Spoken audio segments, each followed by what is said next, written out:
Olá pessoal, eu sou o professor Vaz, sou mentor em licitações e contratos e nesse vídeo aqui eu vou abordar com vocês alguns pontos relativos à qualificação econômico-financeira em licitações. Então, sem muita enrolação, vamos lá. Olha só pessoal, nós temos no artigo 69 da Lei 14.133 algumas exigências em relação à qualificação econômico-financeira, tá? Dentre elas, o seguinte, deixa eu só diminuir aqui, tá? Ficar melhor para a gente explicar. Balanço e demonstrações contábeis. O que nós temos sobre balanço e demonstrações contábeis? Nós temos a questão do período, nós temos a questão da empresa ser nova, né? Nós temos a questão de exigência de balanço patrimonial para MEI e a questão que é muito comumente cobrada e às vezes gera dúvida, que é a questão de registro, necessidade de registro do balanço patrimonial na junta comercial, tá? Então vamos abordar primeiramente esses pontos aqui. O período que deve se exigir o balanço são dos 2 últimos exercícios. A lei diz que deve ser exigido os 2 últimos exercícios. Isso aqui foi uma novidade em relação à lei 866. E por que a lei 14.133 fez isso, professor? Porque, pessoal, para evitar o maquiamento. Quando era de um exercício social único, às vezes acontecia algum maquiamento. A empresa sendo obrigada a entregar dos 2 últimos exercícios, a administração pública pode, se necessário, lógico, né, em uma diligência e assim por diante, analisar a evolução desse balanço patrimonial de um ano para o outro, para ver se tem alguma surpresa, né? Para ver se evolução de patrimônio, se está compatível e assim por diante. Isso como exceção se a administração tiver alguma suspeita, tá certo? Aí é o seguinte, professor, e a empresa que ela foi recém-aberta, né? Aberta no exercício anterior, por exemplo, nós estamos em 2025, foi aberta em 2024. Lógico que se a empresa foi aberta no exercício anterior, né? Você vai ter só o balanço patrimonial de um exercício e você apresenta somente esse, tá certo? Aqui, se a empresa for nova, né, foi aberta no exercício corrente, aí você tem que apresentar o balanço de abertura ou intermediário, é possível. Agora, não é possível apresentar balancete ou balanço provisório. Por quê? Porque eles representam apenas um período, então por isso que não é aceito para fins de licitação. Eles trazem uma demonstração temporária, então não é previsto, tá bom? Não é aceito. E o MEI? Professor, o MEI, ele é dispensado de ter contador. E ele é dispensado de ter balanço patrimonial. Mas se ele participa de licitação, ele é obrigado também a ter balanço patrimonial? Vamos lá, olha só. Por que eu coloquei aqui o artigo 37, inciso 21 da Constituição Federal? Porque não só para o MEI, mas para qualquer outra empresa, a questão da exigência ou não de balanço patrimonial, ela está relacionado ao artigo 37, inciso 21 da Constituição, que diz que, salvo disposição em contrária, né, os processos de licitação têm que garantir a possibilidade de todos participarem e exigir somente no que tange a qualificação econômico-financeira e a qualificação técnica, somente as obrigações necessárias ao cumprimento daquela obrigação, à resolução daquele problema administrativo. Então não se pode exigir nada além do necessário a solucionar aquele problema da administração. Isso é o artigo 37, inciso 21. Então, independente de ser MEI ou não, a administração ela tem que verificar não o tipo de empresa, tá? Mas a solução que ela tem para resolver. Será que é necessário ter uma empresa que tenha uma saúde financeira boa?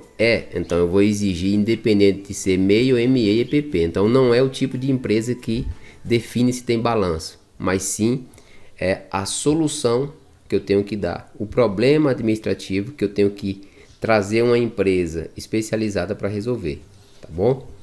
E registro na junta, professor, é obrigatório ou não é? A resposta é depende. Por quê? Porque se for uma empresa que está subordinada à Lei 6.404/76, que é a Lei das Sociedades Anônimas, então é obrigatório o registro na junta.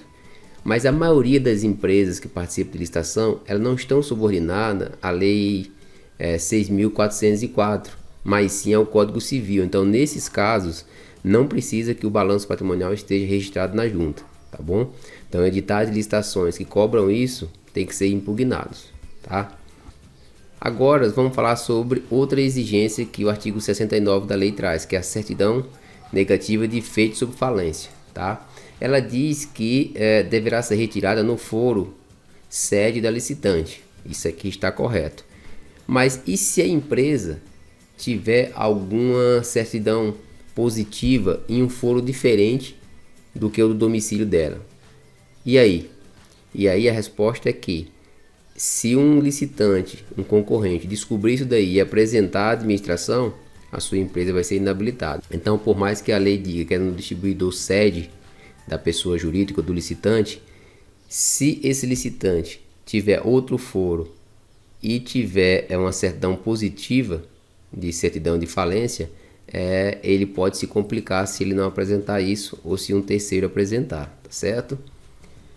Agora, algumas vedações que a lei também traz em relação à qualificação econômico-financeira. É o que?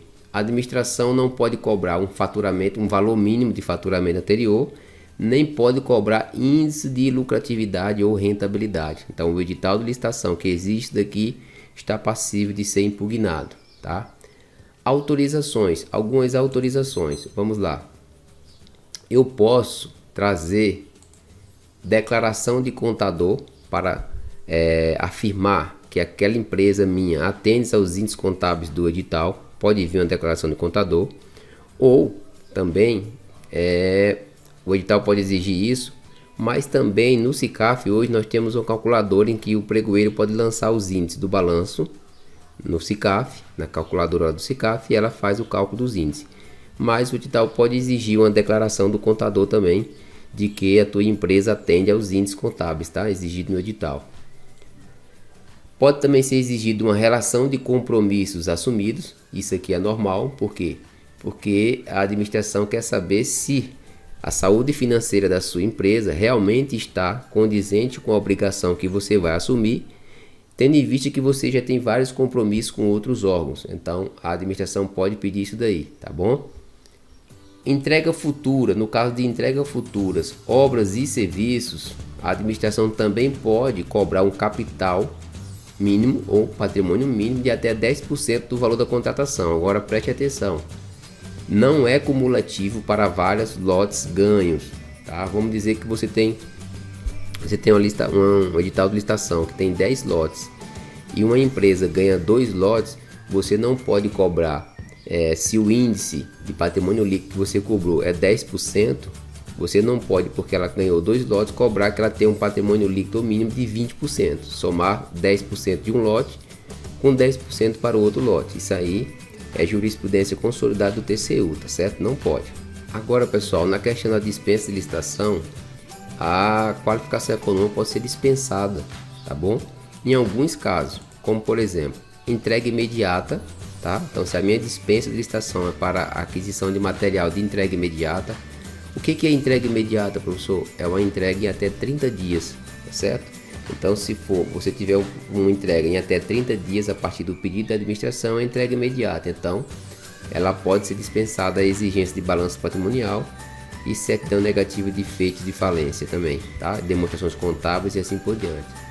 Nos valores, nas dispensas cujos valores forem inferior a 1/4 do valor da dispensa de bens e serviços, que hoje está em torno aproximadamente de R$60 mil, vamos dizer assim. Então aqui seria toda dispensa cujo valor é inferior a 1/4 de 60 mil, daria 15 mil. Não precisa cobrar qualificação econômica financeira. E em produtos para pesquisa e desenvolvimento, ou seja, nós temos um caso lá na Lei 14.133 para que a licitação é dispensável em produtos de pesquisa e desenvolvimento até R$300 mil. Então, nesse caso aqui, também é dispensado a exigência de qualificação econômico-financeira. Então, lógico, pessoal, que tudo isso daqui, a administração pública ela tem que analisar para ver se o objeto da licitação, tá, ele exige ou não. E isso é imposição constitucional, porque O artigo 37, inciso 21 da Constituição Federal, diz que as exigências de qualificação técnica e econômica financeira só devem ser cobradas as necessárias, as indispensáveis ao cumprimento da obrigação.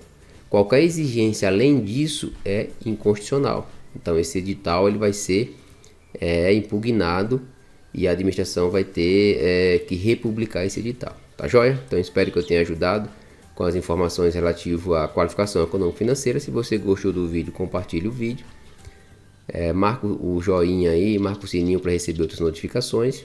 Caso você queira entender mais a fundo outras temáticas da área de licitações e contratos, convido a participar da minha mentoria Gov+, onde nós abordamos por 3 meses, acompanhamos o licitante sobre vários temas, desde a abertura da empresa até a participação, ensinando como alavancar as vendas ao governo federal. Tá ok? Um forte abraço e até nosso próximo encontro.